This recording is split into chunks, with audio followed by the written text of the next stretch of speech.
दोस्तों नमस्कार। चर्चा का विषय में आप सभी का मैं विश्वपति स्वागत करता हूँ। आज चर्चा करूँगा एक उस घटना के बारे में जो कारगिल युद्ध के दौरान से संबंधित है और जिसके बारे में आम जनमानस में कम जानकारी है। कारगिल का विजय दिवस आपने अभी मनाया ही होगा 26 जुलाई को। हालांकि पता नहीं क्यों मैं ये देखता हूँ कि इस कारगिल विजय दिवस को जो मनाने वाले राजनीतिक कार्यकर्ता होते हैं वो पता नहीं क्यों सिर्फ वो लोग होते हैं जिनका संबंध भाजपा से होता है। पता नहीं कांग्रेस या और उसके सहयोगी दलों का कोई ऐसा निर्देश है कि वो कारगिल में युद्ध में भारत की जीत को जीत नहीं मानते या वो इस जीत को जीत कहने से परहेज करना चाहते हैं। कारगिल का युद्ध, ये बात मैं इसलिए कह रहा हूँ कि कारगिल का युद्ध सिर्फ भारत की सरकार की राजनीतिक जीत नहीं थी। कारगिल का युद्ध दुनिया के युद्धों के स्थान में अपना एक विशेष महत्व रखता है।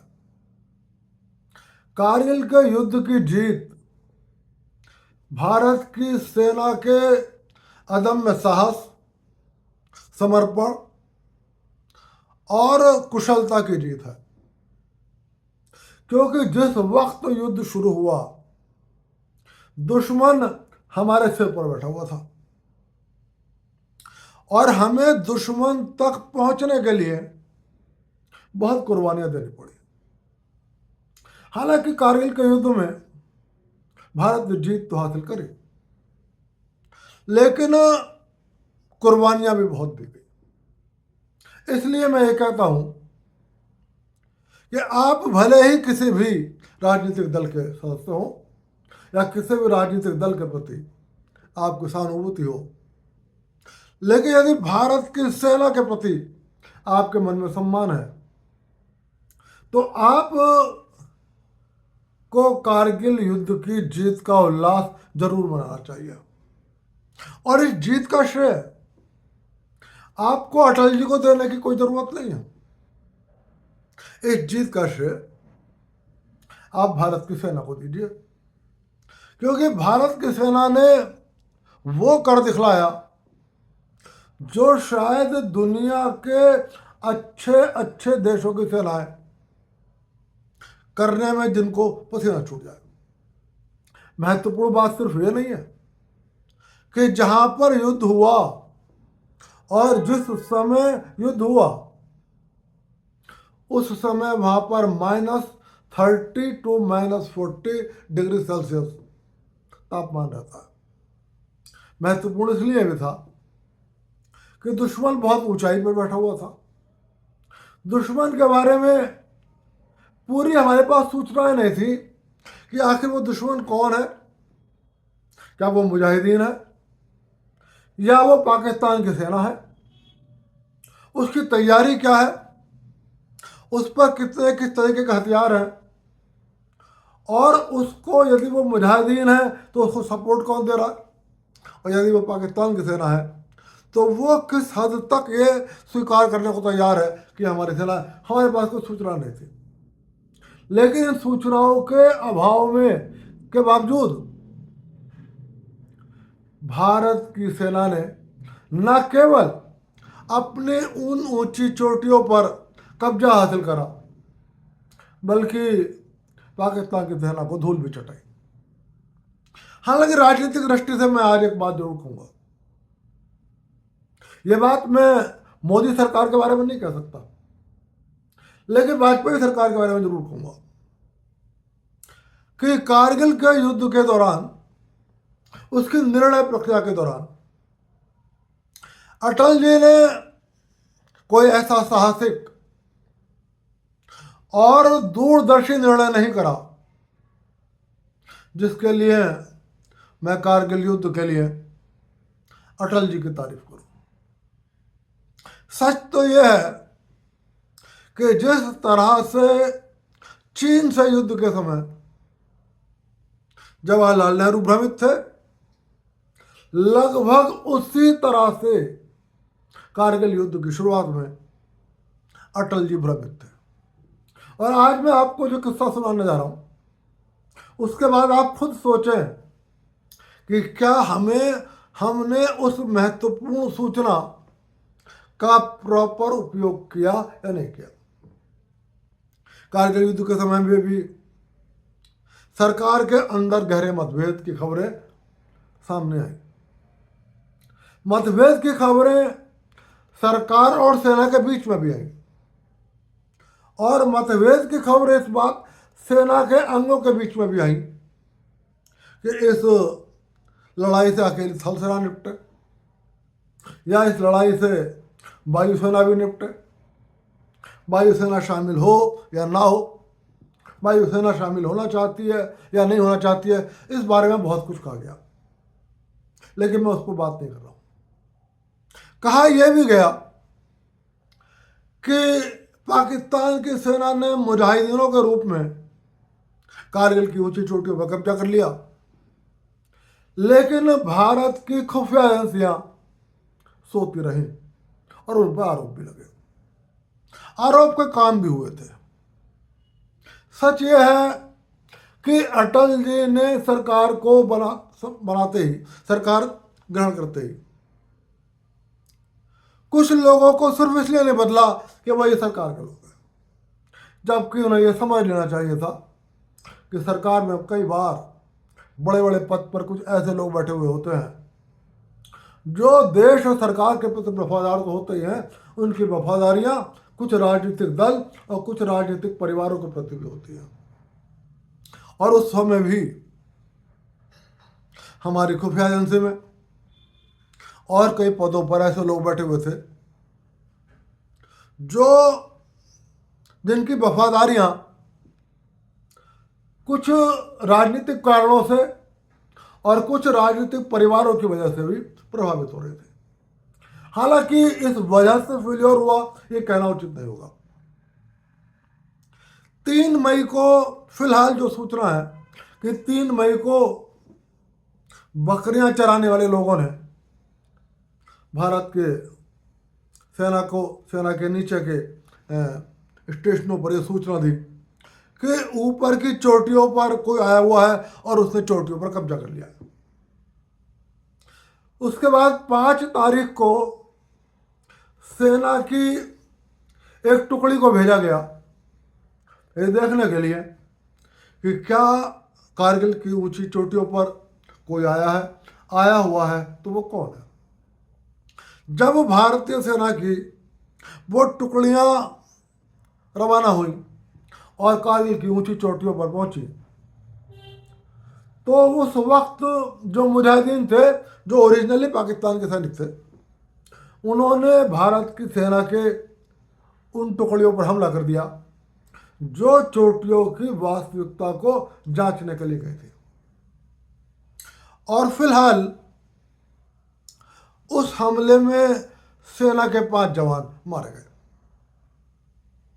उसके भी कई दिन बाद भारत सरकार ने निर्णय करा कि लगता है अब युद्ध का समय आ गया है। यह युद्ध 84 दिन चला और युद्ध शुरू करने में भारत सरकार को कई दिन लग गए, और वो इसलिए लग गए कि भारत सरकार के पास सूचनाएं नहीं थी और भारत सरकार को निर्णय लेने में कुछ असमंजस हो रहा था। भारत सरकार ये नहीं समझ पा रही थी कि कारगिल की ऊंची चोटियों पर कौन बैठा है, वो कश्मीर के आतंकवादी हैं या वो कुछ मुजाहिदीन लोग हैं या वो पाकिस्तान के सैनिक अपनी यूनिफॉर्म में हैं या पाकिस्तान के सैनिक मुजाहिदीनों का वेश में हैं। लेकिन इसी दौरान जब कारगिल का युद्ध शुरू हो गया, भारत के खुफिया एजेंटों ने एक बहुत बड़ी सूचना भारत सरकार को दी। हालांकि उस सूचना के आने के बाद भी भारत के खुफिया नेतृत्व ने उन सूचनाओं को किस तरह से डील किया, इस पर भी कुछ प्रश्न चिन्ह है और ये सोचने को मजबूर करते हैं कि 26 मई 1999, 3 मई को पता लगा, 5 मई को भारत की सेना के 5 जवानों की हत्या हो गई, युद्ध शुरू हो चुका है और 26 मई को भारत के खुफिया एजेंटों ने अपने खुफिया नेतृत्व को एक बड़ी सूचना दी, लेकिन उस सूचना को भी प्रॉपरली डाइवर्सिफाई नहीं करा गया और शायद खुफिया तंत्र किसी एक जगह अपनी खुफिया सूचनाओं को दे नहीं रहा था और कोई सूचना कहीं और कोई सूचना कहीं और कोई सूचना कहीं दे रहा था। और उस खुफिया सूचना के बाद भी क्या भारत सरकार तत्काल जो निर्णय लेना चाहिए था वो लिया या नहीं लिया, ये आपको सोचने का विषय है। मैं उस पर आज टिप्पणी नहीं करूंगा। दरअसल 26 मई 1999 रात के 9:30 बजे भारतीय थल सेना के अध्यक्ष जनरल वीपी मलिक के सिक्योर्ड फोन की घंटी बजी। खुद थल सेना अध्यक्ष वेद प्रकाश मलिक ने उस फोन को उठाया। दूसरी ओर से फोन पर रॉ के तत्कालीन सचिव अरविंद दवे थे और उन्होंने कहा कि भारत के खुफिया एजेंटों ने एक महत्वपूर्ण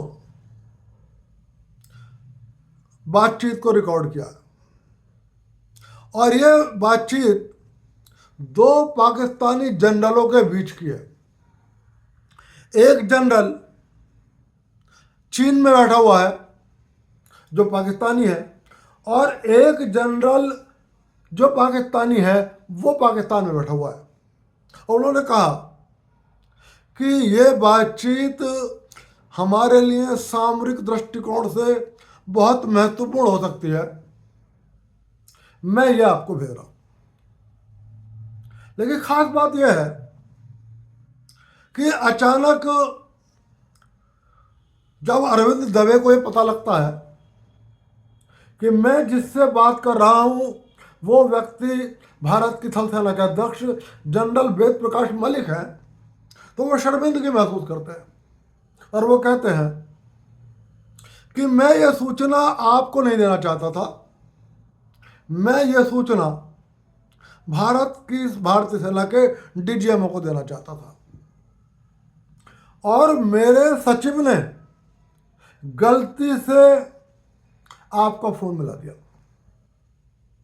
क्या जिस वक्त भारत और पाकिस्तान संघर्ष में उलझ चुके उस वक्त हमारा खुफिया नेतृत्व इतनी बड़ी गलती कर सकता है कि हमें सूचना किसी और को देनी थी और हमने सूचना किसी और को दे दी और जिसको सूचना दे रहे हैं उसको भी सूचना देने से पहले हमने ये कंफर्म करना उचित नहीं समझा कि फोन पर कौन है।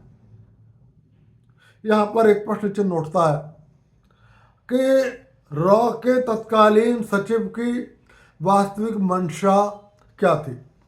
खैर, जैसे ही वेद प्रकाश मलिक को यह पता लगी, जनरल वेद प्रकाश मलिक को, कि आप ये सूचना डीजीएमओ को देना चाहते थे, तब भी उन्होंने कहा कि बातचीत बहुत महत्वपूर्ण है और आप इसकी पूरी ट्रांसक्रिप्ट मेरे पास भेज दीजिए और साथ में डीजीएमओ को भी ये सूचना भेज दीजिए।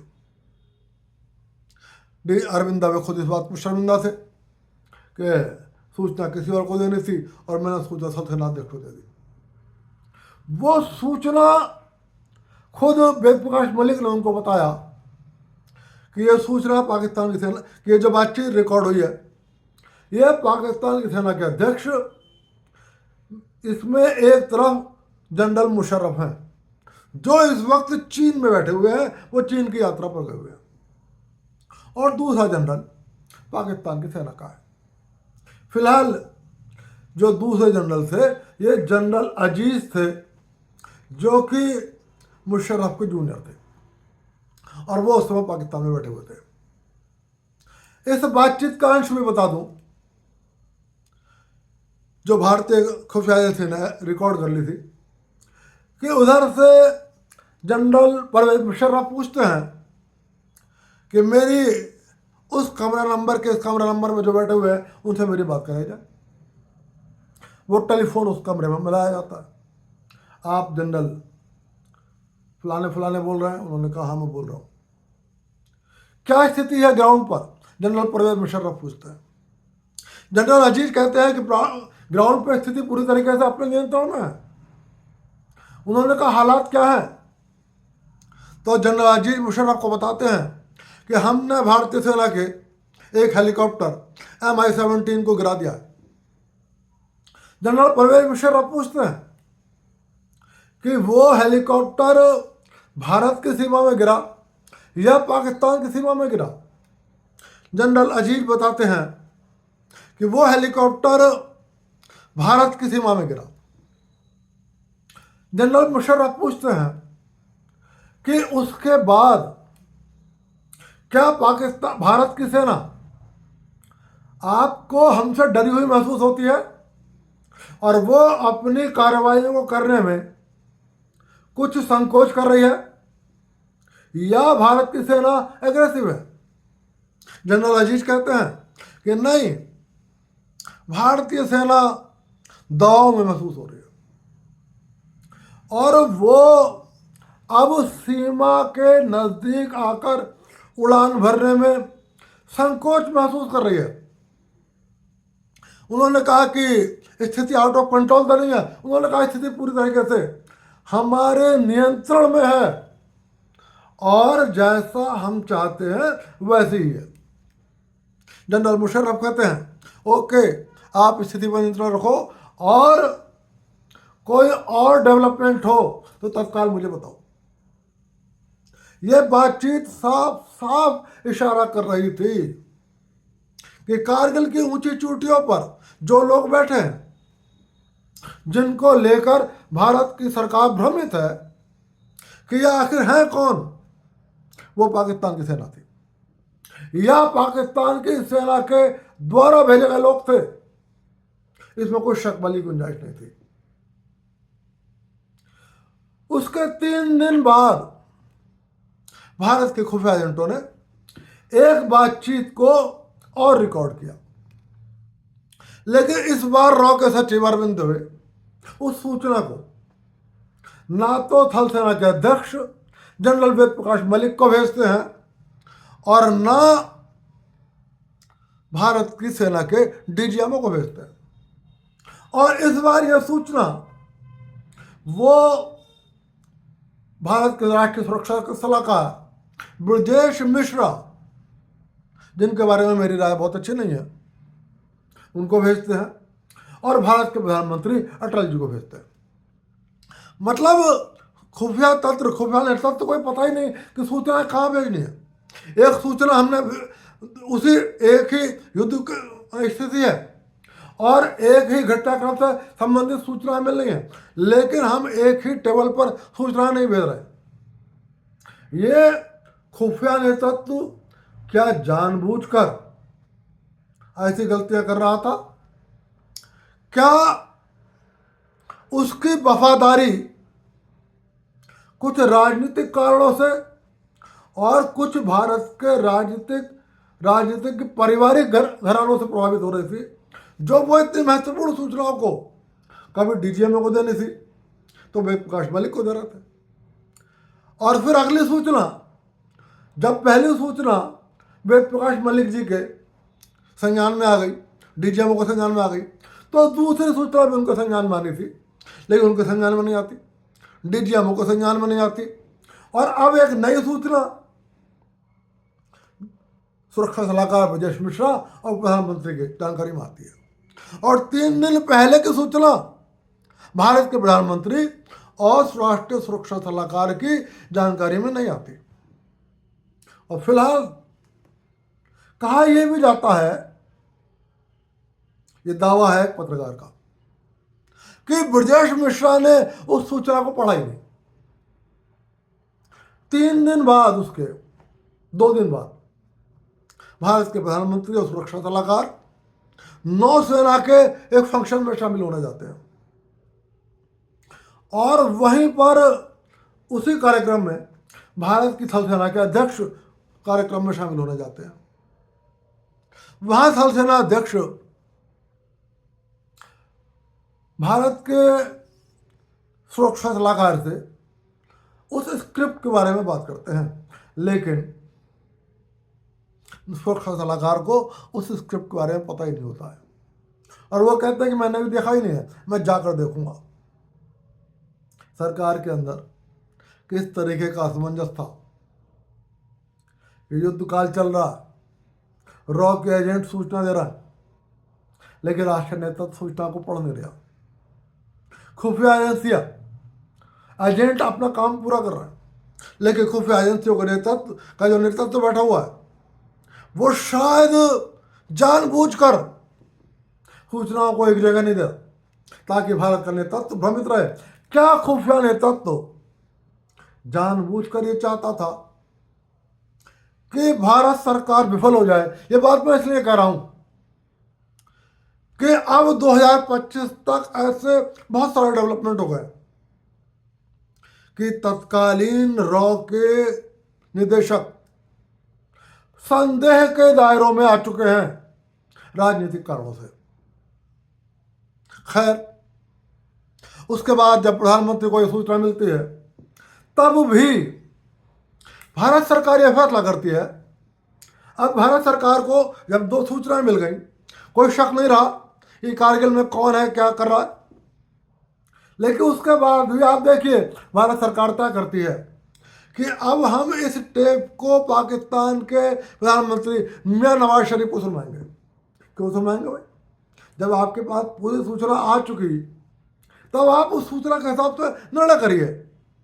लेकिन निर्णय हुआ या नहीं हुआ, लेकिन भारत सरकार ने तय करा कि हम मियां नवाज शरीफ को कहेंगे कि देखो आपके सेना के जनरल क्या कर रहे हैं। ये तो वही हाल हो गया कि जैसे मनमोहन सिंह पत्र लिखा करते थे अमेरिका को कि देखो आप पाकिस्तान को समझाओ, देखो पाकिस्तान क्या कर रहा है। क्या अटल जी भी ऐसे काम कर रहे थे कि सूचना मिल गई दुश्मन आपके खिलाफ ये साजिश रच रहा है और आप मियां नवाज शरीफ को अब वो कह रहा हो कि लो ये टेप सुन लो और देखो तुम्हारे देश में क्या हो रहा है। सवाल था कि वो टेप मियां नवाज शरीफ तक पहुंचे कैसे, क्योंकि उस वक्त तक युद्धकाल शुरू हो चुका था। तब भारत सरकार ने तय करा कि एक पत्रकार को इस्लामाबाद भेजा जाए और उसके साथ भारत के विदेश मंत्रालय के एक अधिकारी को भेजा जाए और उनको गोपनीय रूप से ये टेप दे दिया जाए और उनकी मुलाकात नवाज शरीफ से गोपनीय मुलाकात कराई जाए और वो लोग उस टेप को नवाज शरीफ को जाकर सुनवा दें। मैं उस पत्रकार का नाम इसलिए लेने से संकोच कर रहा हूं क्योंकि उस पत्रकार ने आज तक इस बात को स्वीकार नहीं करा है कि उसने भारत सरकार के निवेदन पर वो पत्रकार उस टेप को लेकर दिल्ली से इस्लामाबाद गया और उसने मियां नवाज शरीफ को टेप सुनवाई। हालांकि अनेक लोगों ने अपने किताबों में उस पत्रकार का नाम लिखा है। वो पत्रकार उस समय ऑस्ट्रेलिया में था, उससे निवेदन करा गया, उसने स्वीकार कर लिया। वो दिल्ली आता है, उसके साथ एक विदेश मंत्रालय का अधिकारी होते हैं ताकि उनकी तलाशी ना हो जाए। उस पत्रकार को भी डिप्लोमेटिक दर्जा दिया जाता है। वो पत्रकार और वो विदेश मंत्रालय का अधिकारी इस्लामाबाद पहुंचते हैं, क्योंकि उन्हें डिप्लोमेटिक दर्जा दे दिया गया, उनकी तलाशी नहीं होती है। उनसे कहा जाता है कि आप इस टेप को नवाज शरीफ को सुनवाएं और सुनवाने के बाद वापस सुरक्षित दिल्ली ले आएं। उनको नवाज शरीफ के पास छोड़ना नहीं है। आप सोचिए, खुफिया एजेंट आपको इतनी बड़ी सूचना दे रहा है और आप जिस दुश्मन देश से सूचना आ रही है, आप उस दुश्मन देश के प्रधानमंत्री को ये बता रहे हैं कि हमारे एजेंट आपके देश में बैठे हुए हैं और उन्होंने जो सूचना दी है, आप क्या कर रहा है, क्या ये सही कर रहा है? आप सोचिएगा इस बात में, ये बहुत चिंतित करने वाली बात है। फिलहाल वो पत्रकार और विदेश मंत्रालय के अधिकारी मियां नवाज शरीफ से मिलते हैं, उनको वो स्क्रिप्ट सुनवाते हैं। मियां नवाज शरीफ ने क्या कमेंट करा, ये जानकारी में किसी के नहीं है। फिलहाल वो उन टेप को लेकर सुरक्षित वापस दिल्ली आ जाते हैं। अब इसके कुछ दिन बाद ही भारत सरकार फिर एक महत्वपूर्ण निर्णय करती है और उस टेप के बहुत सारी कॉपियां बनाई जाती हैं और उन कॉपियों को भारत दिल्ली स्थित विदेशी दूतावासों को एक एक कॉपी दी जाती है और भारत सरकार सार्वजनिक रूप से उस टेप को जारी कर देती है। क्या भारत सरकार सही काम कर रही थी? बताया जाता है उस वक्त सुरक्षा एजेंसियों से जुड़े हुए अनेक लोगों ने वाजपेयी सरकार को चेतावनी दी थी कि यह बहुत गलत हो रहा है, इससे भारत के खुफिया एजेंटों का जीवन दांव पर लगा हुआ है और हमारे जिन एजेंटों ने ऐसी पोजीशन प्राप्त कर ली है दुश्मन के देश में कि वो वहां से पाकिस्तान की सेना के अध्यक्ष की बातचीत को भी रिकॉर्ड कर पा रहे हैं, वो पकड़े जा सकते हैं, उनका जीवन खतरे में हो सकता है। और उसके बाद हम इस युद्ध काल में बहुत महत्वपूर्ण सूचनाएं प्राप्त करने से वंचित रह सकते हैं, लेकिन उसके बाद भी वाजपेयी सरकार ने उन टेपों को जारी कर दिया। निश्चित रूप से ये चिंतित करने वाली बात है। चिंतित करने वाली बात ये भी थी कि क्या हमें उन टेपों को पाकिस्तान के प्रधानमंत्री के पास भेजना चाहिए था? क्या पाकिस्तान के प्रधानमंत्री सतर्क नहीं हो गए होंगे कि हमारे देश में भारत की खुफिया रॉ के एजेंटों ने वो किसी ऐसे स्थान पर पहुंच गए हैं जहां पर बैठकर वो पाकिस्तान की सेना के अध्यक्ष परवेज मुशर्रफ और उनके डिप्टी अजीज की बातों तक को रिकॉर्ड कर रहे हैं। तो हो सकता है वो मेरी भी बातों को रिकॉर्ड कर रहा हो सकता है वो मेरे भी फैसलों को रिकॉर्ड कर रहा हो और भारत के एजेंटों का जीवन दांव पे लगाओ। और उसके बाद फिर बात यही नहीं, फिर हम दिल्ली में पब्लिकली जारी कर देते हैं और इस तरीके से भारत के खुफिया एजेंटों का जीवन दांव पे लगा देते हैं। हम अपने खुफिया एजेंटों की उस मेहनत पर पानी फेर देते हैं कि जो अथाह मेहनत के साथ उस स्थान पर पहुंचे जहां से वो आपको बेहद महत्वपूर्ण सूचनाएं दे रहे थे, लेकिन आपने ये सूचनाएं जारी करके भारत के एजेंटों की उस मेहनत को पानी फेर दिया। दोस्तों, सच तो यह है, ऐसे महत्वपूर्ण मुद्दों पर विपक्ष को भी सरकार को घेरना चाहिए। निश्चित रूप से संसद में बहस होनी चाहिए, क्योंकि मुझे नहीं पता वाजपेयी सरकार की मंशा क्या थी, लेकिन मैं इस बात को फिर कहूंगा कि वाजपेयी सरकार द्वारा उन खुफिया एजेंटों के प्राप्त सूचना को नवाज शरीफ के पास भेजना और फिर दिल्ली में सार्वजनिक रूप से जारी कर देना कितना खतरनाक था, कितना देश हित में था और कितना देश हितों के खिलाफ था। लेकिन अफसोस यह है कि जब से सोनिया गांधी ने कांग्रेस का नेतृत्व संभाला है, राजीव गांधी ने कांग्रेस पार्टी का नेतृत्व संभाला है, वहां से विपक्ष में से वैचारिक लोग गायब हो गए या उनको एक किनारे पर बैठा दिया गया है या उनको कांग्रेस दफ्तर से विपक्षी पार्टियों ने अपने दफ्तरों के बाहर बैठा दिया है। और विपक्ष की पार्टियां, खासतौर से कांग्रेस, बस संसद में हल्ला करना, संसद के बाहर आकर ये कहना कि हमें बोलने नहीं दिया जा रहा, हमें अपनी बात नहीं करने दिया रहा, सिर्फ ये करना उनकी राजनीति हो गई है। निश्चित रूप से दोस्तों, ये एक गंभीर चिंतन का विषय था। तो फिलहाल मैं यहाँ पर अब बात को समाप्त करते हुए कहूँगा, खुफिया तंत्र में भी ऊपरी स्तर पर असफलताएं थीं और निश्चित रूप से उस वक्त भारत की खुफिया एजेंसी के शीर्ष नेतृत्व पर कारगिल युद्ध के समय जो बैठे हुए थे, उनकी मंशा संदेहास्पद थी कि वो वास्तव में प्राप्त सूचनाओं को पर्याप्त कार्रवाई के लिए उचित जगह पर भेजना चाहते थे या भेजना चाहते नहीं थे। क्या वो जानबूझकर, ताकि सूचनाओं का भारत सरकार प्रॉपर उपयोग न कर सके, इसलिए सूचनाओं को अलग अलग टेबल पर भेज रहे थे और जानबूझकर ही जनरल जयप्रकाश मलिक को फोन करा गया और कहा गया कि मेरा उद्देश्य आपको फोन करना नहीं था। यदि ऐसा भी है तो यह बहुत चिंतित करने वाली बात है और अफसोस यह है कि कारगिल युद्ध के बाद भी भारत सरकार ने इस पर कभी चिंतन नहीं करा, ना वाजपेयी सरकार ने करा।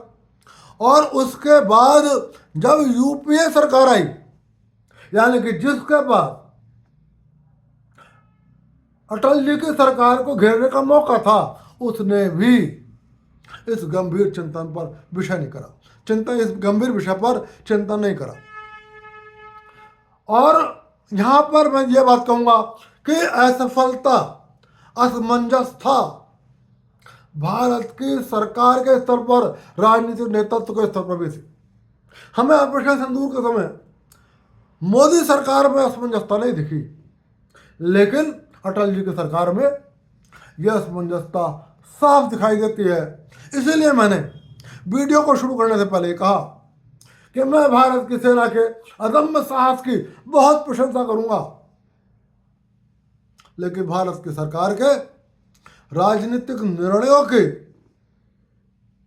प्रशंसा इसलिए नहीं करूंगा कि वो जिन निर्णयों को जल्दी कर सकते थे उन्होंने जल्दी नहीं करा, और जिस हद तक कर सकते थे उस हद तक नहीं करा, और युद्ध के दौरान प्राप्त महत्वपूर्ण सूचनाओं का जो उपयोग हो सकता था वो उपयोग नहीं करा, बल्कि कुछ इस तरीके से उपयोग करा जो देश हित के खिलाफ और हमारे सुरक्षा एजेंसियों के जो एजेंट्स हैं उनके हितों के खिलाफ था। फिलहाल मैं इस वीडियो को समाप्त करते हुए एक बार फिर भारत की सेना को बधाई दूंगा कि भारतीय सेनाओं ने तमाम मुश्किल चुनौतियों से जूझते हुए भी अदम्य साहस का परिचय देते हुए कारगिल युद्ध को जीता, और हमारी सुरक्षा एजेंसियों के शीर्ष नेतृत्व की तमाम विफलताओं के बावजूद, हमारे राजनीतिक नेतृत्व के तमाम असमंजसताओं के बावजूद अपने हौसले से, अपनी रणनीति से और अपने साहस से पाकिस्तान को पराजित किया। कारगिल युद्ध में और भी कई ऐसे चौंकाने वाले तथ्य हैं जिनको समय समय पर लेकर आपके सामने आऊँगा। फिलहाल आज की बात यहीं तक, फिर कर चर्चा करूँगा और फिर किसी विषय पर बात करूँगा। तब तक के लिए आप सभी को विश्वपति का नमस्कार, और चलते चलते फिर निवेदन कर रहा हूँ, वीडियो पसंद आए लाइक कर देना, चैनल को सब्सक्राइब कर देना। आप सभी को नमस्कार।